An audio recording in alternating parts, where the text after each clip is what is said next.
Oh yeah, this is gonna be awesome.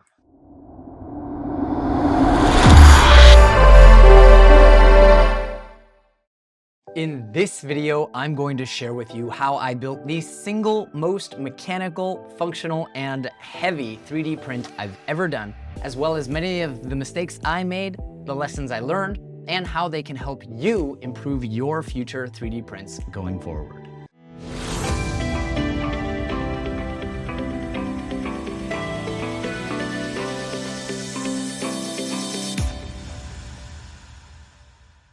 To the uninitiated, 3D printing may seem like a, well, not so serious manufacturing method.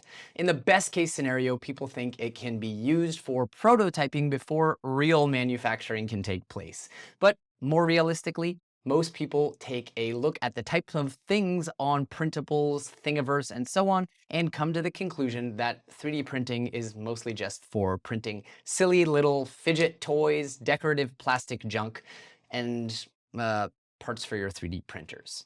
But recently, I saw yet another awesome video by Alexander Chappell, where he saved $10,000 by building a heavy-duty camera crane instead of buying it, allowing him to easily and quickly capture any angle and shoot much higher quality footage with much less effort as opposed to using a tripod. And it seriously inspired me to reimagine what is possible with 3D printing. I'm really lazy, and although I have tons of high quality videography gear, I usually don't go through the effort to take beautiful B-roll simply because it's a huge hassle with a tripod or a gimbal.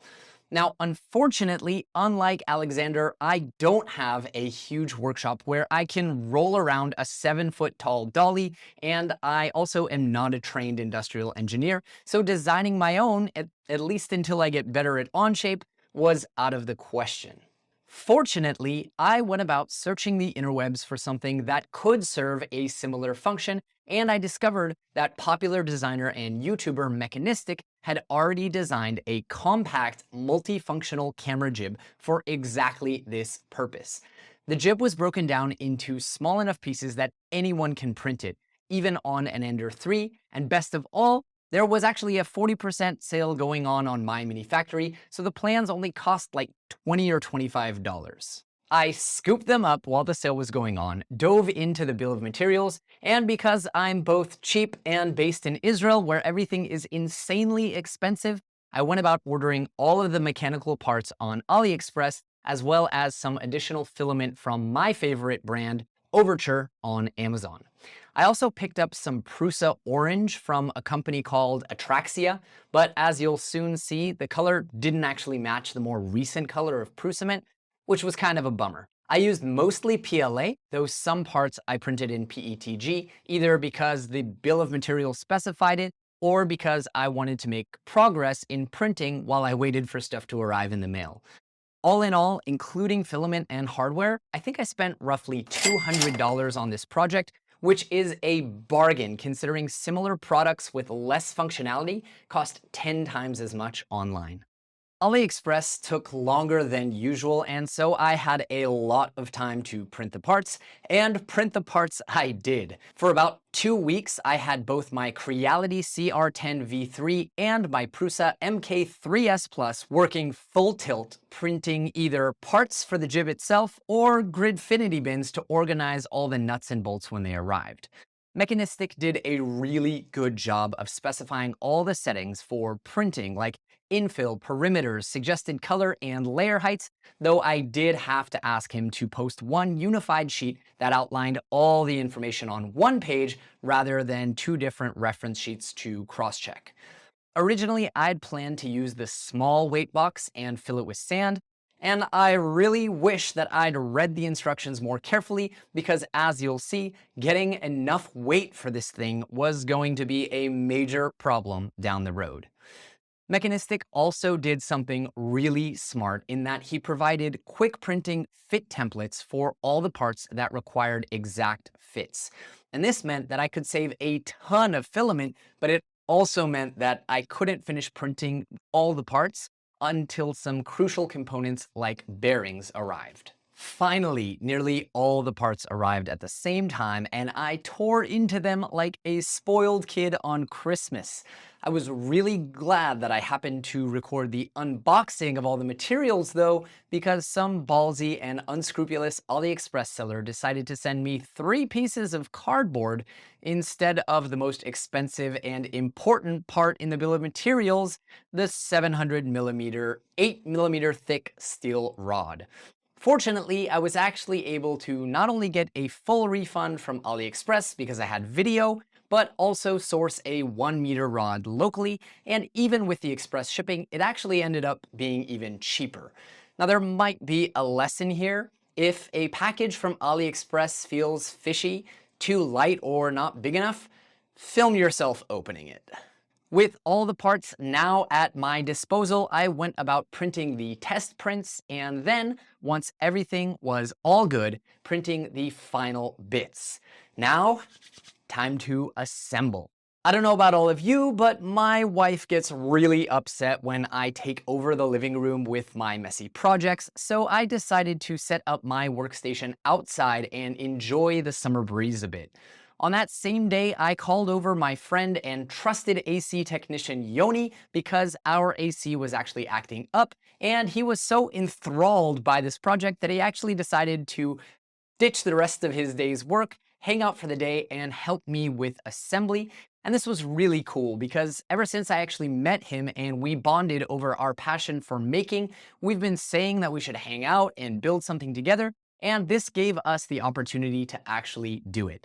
Thanks so much for your help, Yoni. From there, we laid out all the parts to get a sense of what goes where and make it easier for us to find the parts as we went along. Fortunately for us, Mechanistic provided extremely clear assembly instructions, step by step, with no question marks or unclear areas. Assembling this thing was mostly a breeze, and the only problems I had were, of course, due to my own mistakes or bad preparation as a result of not reading the instructions clearly enough. One mistake, for example, was that I ordered Nylock M6 nuts instead of regular M6 nuts. Now this may not seem like a big mistake, but oh man, this was the mistake that just kept on giving. Most of the important structures on this jib rely on M6 nuts to hold it together, and while some areas like the core base accepted the Nylock nuts, but other areas where the M6 nuts slide in from the side most certainly did not. To fix this, we had to get creative. We shaved off the lip on a bunch of M6 nuts to slide them in, and that was time-consuming and frustrating to say the least. Even after doing this, we still had to force the nuts in, and we had to get creative. We tried heavy-duty clamps, pliers with heavy-duty clamps, vice grip Swedish wrench thingies, and when we got fed up with all of that, I took a cigar lighter to the plastic to soften it up before forcing the nuts in. The lesson here is clear. Pay special attention to the exact type of nut or bolt that you need, and don't buy Nylock when you just need regular nuts. Once my buddy Yoni took off, it got lonely working outside, so I recruited my special little helper Ari to help me out with the assembly and keep me company. To be honest, Ari was mostly focused on disorganizing all of my Gridfinity containers and shoving M4 bolts into tons of little places I'd later have to dig them out of. But it was still really nice to have some father-son time and have company, as well as someone to complain to when I ran into bumps along the way. Because I didn't get my 700mm rod from AliExpress, I ended up having to measure and cut the 1-meter rod down to size. Now this was no big deal with my diamond Dremel wheel, and anyways, I expected to do a bunch of pin cutting because the 3mm pins included in the bill of materials needed to be cut down to size and then chamfered on the edges to make insertion easier. Here, as always, safety was prioritized, so I sent Ari inside to be with Mom, and I not only wore eye protection, but also ear protection. By the way, if you want me to do a full video on how I actually made custom silicone earplugs that are fitted to my own ear canal using 3D printing and 3D scanning, let me know in the comments below. As I cut the pins, the sun went down, so I got to take some really cool footage of the sparks flying. At this point, I got sick of feeding the mosquitoes in the garden and decided to take my assembly work inside. Now, I apologize in advance for the crappy camera angles, but fortunately, once this jib is completed, you guys won't have to worry about any of that in any of my future videos. So if you're enjoying this content and you want to see even better project videos in the future, make sure to subscribe and hit the bell icon to be notified when I put out new videos. With the base already assembled, the rest of the assembly involved inserting the steel rod into the main arm, which took a little bit of finagling, and then bolting together the pieces of the arm to one another. I then connected the pivot base to the arm and that whole construction to the core post, which slid easily into the triangular base. I then attached the camera pivot, opting for the reversed one because of how my desk is set up, and I figured I was rounding home base as I went to mount the weight on the back. But boy, oh boy, was I wrong. You see, as I mentioned earlier, I didn't carefully and closely read the instructions all the way through before ordering the parts, and I had planned to just use the smaller version of the box and just fill it with sand or rocks, both to cut down on costs and to be eco-friendly since I have kilos and kilos of landscaping rocks left over from my garden. But on closer inspection, I discovered that the average DSLR without the hot shoe base and heavy-duty boom microphone and teleprompter that I like to use requires a staggering 4 kilos of weight to balance out the arm. Naturally, the small box was not going to work, but that was no big deal. I just printed another one.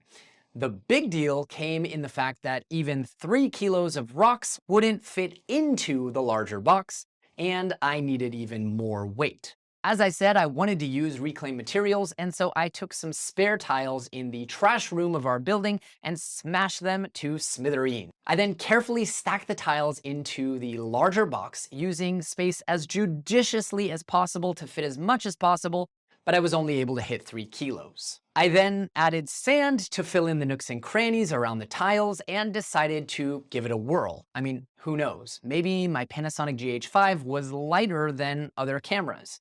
I lined the edges of the box's lid with silicone to prevent leaking sand and went to mount it. And as soon as I flipped the weight upside down, sand started leaking out of the center holes, so I hot glued them shut, which of course made it impossible to insert the bolts. So I put some silicone in 2 of those holes and then screwed the box on upside down to stop the leaking until the bolts plugged the holes. So I didn't think about the 4 holes here where sand can definitely come out as I flip it over. But I realize this is kind of an advantage because if I need to put in more weight, I won't need to take the whole box apart. I can just funnel it in through these 4 holes. So for now, I'm just going to put some hot glue so it'll be easy to peel and also so that the bolts will be able to push the hot glue through when I bolt 2 of the bolts in. And that'll allow me just to assemble it really quickly without all my sand coming out. All that effort, however, did not pay off because the 3-something kilos was simply not enough to balance the camera, much less all the accessories like lights, microphones, teleprompters, and smartphone that I like to attach to it. Back to the drawing board. I went down to the industrial part of town all the way across town and shopped around for ball bearings, but quickly discovered that 4 kilos of even the cheapest bearings would cost $146, effectively doubling the cost of this project. One really unfriendly seller even told me that I could buy their junk and defective metal scraps that they were going to be throwing away for $60. No thanks. Fortunately, I went to another store nearby which carries every type of bolt under God's green earth, and I explained to the lovely elderly couple the exact situation. I asked them to give me a box of bolts that they have no use for or that they just want to get rid of. Their first option was a much longer screw, and I didn't think that it would fit in the box compactly enough to get to 4 kilos. So we settled on some very, very small screws, and although the seller originally tried to get $120 out of me, I managed to negotiate him down to $29. Now, I'm still not happy about paying that much just for weights, and I know that I could have bought some home workout weights and cut them up into smaller pieces to save money and time. But at this point, my wife was getting really miffed at me having all of my tools all over the office and the backyard, and I decided that $29 was a lot cheaper than marriage counseling. With the screws in place, I was able to assemble the arm and move on to assembling the end effector and the finishing touches. Now, because the camera actually had to be on the jib for this process, I didn't actually get any usable footage of it, but I assure you, you really didn't miss too much exciting action. At this point, I realized that printing the knobs for the screws in PETG was not a good idea because PETG is a little too soft. I ended up reprinting those knobs, and that, friends, was another lesson. See, PETG does not withstand torsion well, especially on these sharp edges, not nearly as well as PLA at least. So if you need sharp edges that will remain sharp and grippy, such as for gears, knobs, and so on, choose another material like PLA or even nylon. All right, before we get into my conclusions, future improvements, and lesson learns, I know you want to see how this thing works, so let's check it out.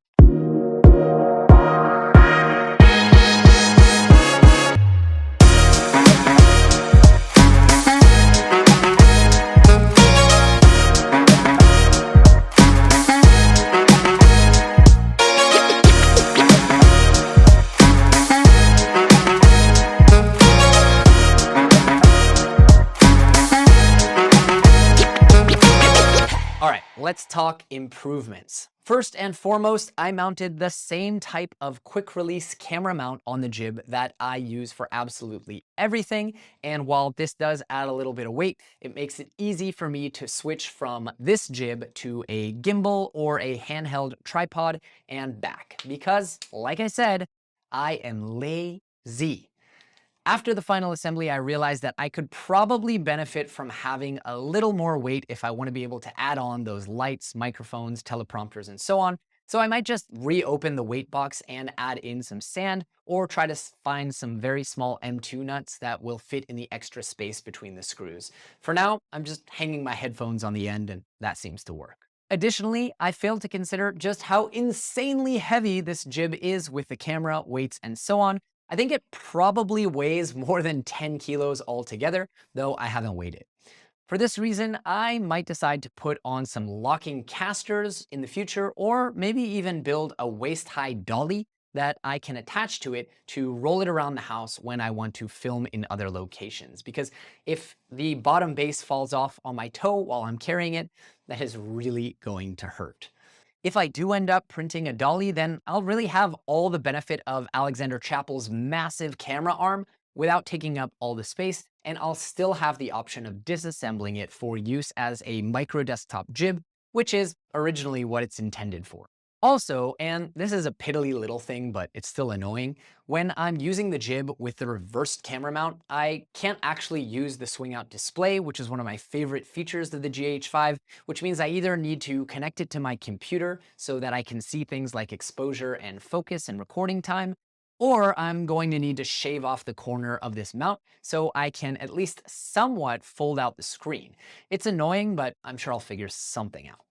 All right, this video is getting really long, so let's talk about my overall experience and what I learned. Honestly, when I look at this whole project, I am extremely satisfied with how it turned out. Not only did I potentially save over $2,000 over a commercially bought product, but I got something that you can't buy, which is more compact and more functional than any of the products I was able to find online. I got time to spend with a new friend and build a new friendship, and I got awesome time to spend with my son. Plus, it just looks amazing with that orange and black theme, even if there are two tones of orange in there. Best of all, if something breaks, I don't have to worry about the availability and shipping of replacement parts because I can just print them out myself. I also learned a lot as I went through this project. I learned that I need to temper my excitement to just dive in and make stuff and spend a little more time going through the boring old instructions and double checking the parts that I order and what is going to be needed. As the saying goes, an ounce of prevention is worth a pound of cure, and I could have easily saved myself 3 to 4 hours of trimming parts, melting plastic, and haggling with local sellers if I had just read the instructions more carefully. But looking at the bigger picture, I think that this build gave me much, much more than just a camera crane that will make my work easier and higher quality. Ultimately, this project inspired me to think even bigger when it comes to 3D printing. See, like I said in the intro, it's really easy to think that 3D printing is only good for octopus toys and organizer bins. But if this design does anything, it proves that that is simply not true. When you combine 3D printing with readily available cheap parts like metal pins, bolts, nuts, and bearings, you drastically expand your capabilities and the range of applications. If Mechanistic can design such a thoroughly functional, heavy-duty product with so many features, moving parts, and benefits over a traditionally made product, just imagine what else could be 3D printed around you. It really makes me want to level up my Onshape or Fusion 360 skills and then look around my house and my life for other things that I could solve using 3D printing. So what did you think of my build? And what are some of the most mechanical and functional things that you've printed at home? I would love to know in the comments below. Oh, and I really want to hear, did you guys enjoy this new project format of video? Would you like me to do more of them or less of them? And if you would like me to do more of them, well, please let me know in the comments below. This is a brand new channel, and your feedback, in addition to your likes and subscribes, really make a huge difference to me and to the success of the channel. All right, that's all for this one, but thanks for watching and happy 3D printing.